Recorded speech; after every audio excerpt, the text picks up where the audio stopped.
So I know we all think that our parents are like the most embarrassing people on the planet, but I'm gonna tell you about my dad, and then we can all agree that I'm right. So growing up, my dad loved when we had friends over because he loves feeding people. So a room full of kids playing Mario Kart was a gold mine for him. And his favorite thing to feed us kids? Nachos. But not the kind of nachos you guys are probably thinking of. You're probably picturing whole-sized tortilla chips, fresh hot queso, maybe some salsa, guacamole. No, no, no, no. My dad made his with whatever crumbs were left at the bottom of whatever bag of chips he found. Usually, steel Doritos. Sometimes sour cream and onion. Then he'd sprinkle some shredded cheese on top and microwave it. And if we were really lucky, he'd scrape the mold off of some sour cream and put that on top. Not the mold on it, okay? My friends, by the way, thought this was awesome. I thought it was mortifying. But it wasn't just because of the nachos. See, my dad also loves Hawaiian shirts and short shorts. Yep, so picture this. I'm hanging out with my friends, and in comes my dad wearing a mostly, if not completely, unbuttoned Hawaiian shirt, classic dad New Balance shoes, and homemade Daisy Dukes. But the most stressful part of this situation was actually the fact that he was always drunk. And when I saw him come in, all I could see was a drunken embarrassment. And by the 9th grade, I had completely perfected the "Dad, go away" whine. But somehow, despite the staggered saunter, the weird clothes, and the shit-eating grin on his face, my friends never seemed to realize he was drunk. They just thought he was really goofy. And beyond my social mortification, his drinking caused a lot of problems at our house growing up. And by the time I was in high school, my mom's patience with his drinking was wearing thin, increasing the fighting and the tension. And unfortunately for me, both my sisters, who used to shield me from all of this chaos, had moved out. So it was just me, my parents, and the yelling. And most of my memories of being in high school at home were actually of hiding from my screaming parents or consoling my mom, who seemed to have more drama in her life than her teenage daughter. So I went to school and stayed there as much as possible to avoid them. And between theater and speech team and the newspaper, I was able to avoid them most nights and weekends. But this also became a way of getting attention, because you have to go to your kids' plays, right? And you can't be screaming at each other in the middle of one. And every morning on show nights, I would plead with my dad, "Please don't drink tonight." And every night he would tell me he wouldn't. But what I fail to account for is that you don't stop being an alcoholic just because your kid is in a play that night. And yet, every single time, I would think, this is gonna be the night he shows up sober. It was never that night. And the worst thing in the whole world was trying to find my parents after the show and seeing his telltale signs of drunkenness.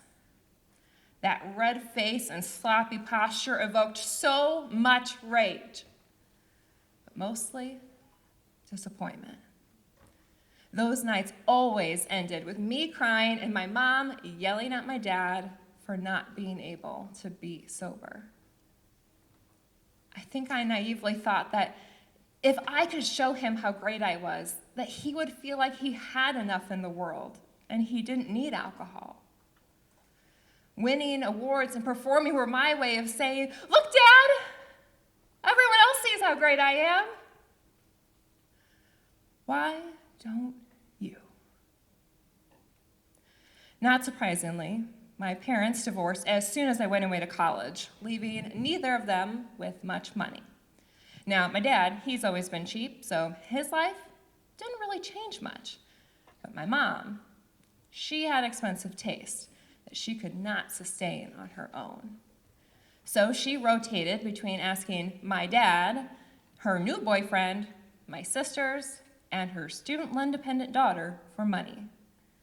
And while I was at school, my friends were getting credit cards from their parents, and I was writing checks to my mom. Guilty if I ever thought about saying no. It shouldn't have surprised me that when she died a few years later in 2012, she still didn't have any money.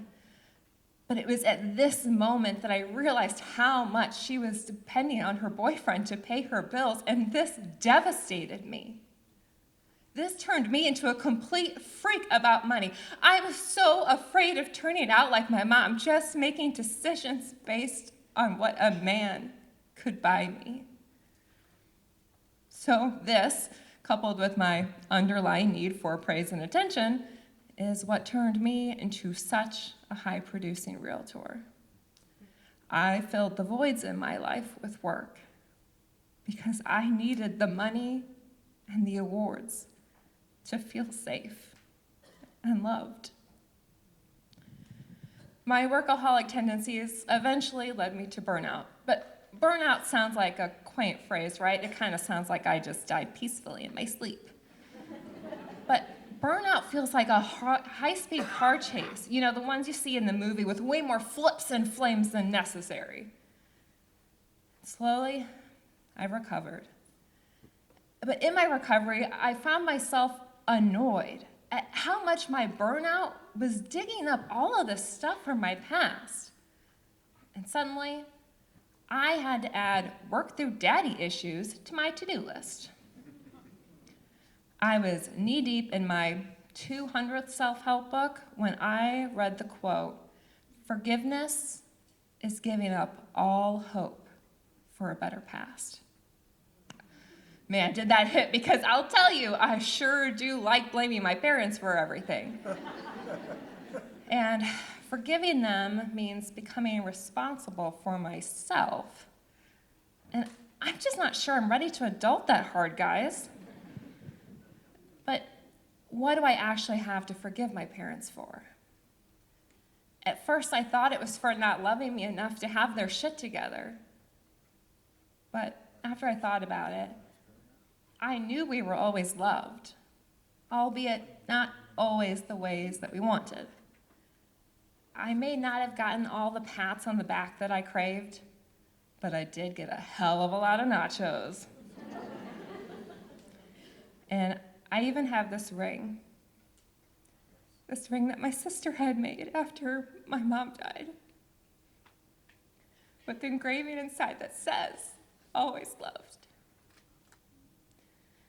See, I'm not sure I'm ready to forgive my parents for all of their parental sins, but this is about me moving forward. And in order for me to move forward, I do have to forgive them for one thing: being human. For being imperfect people just trying to do their best while raising 3 girls and fighting through all of the bullshit that their parents gave them. I had to forgive them for having their own problems. Problems that sometimes clouded, but never erased the fact that I am always loved.